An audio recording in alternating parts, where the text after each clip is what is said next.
Karibu sana kwenye channel yetu ya Leonard Minja.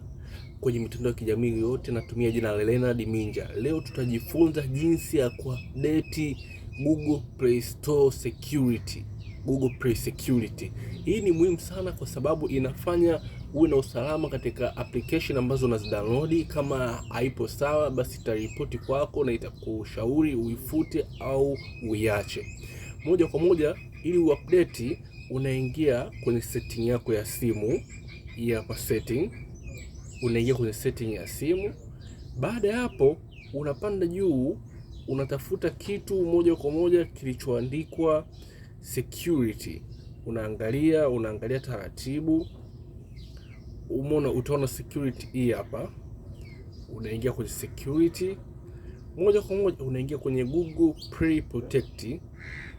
Unaangalia hapo, itakupeleka Play Store na kisha uta turn on. Ukiturn on inamaanisha itascan application zako mara kwa mara. Kama ina tatizo itakwambia. Ni muhimu sana sana sana, kwa jitahidi kama imezimwa uiwashe hapa. Ukibonyeza basi itajiwasha moja kwa moja na itaanza kuskani application zako. Asante sana. Usiache kusubscribe hapo chini. Tunaanza na vitu vidogo vidogo kuelekea vitu vikubwa. Mwisho wa siku tutajua vitu vikubwa kabisa.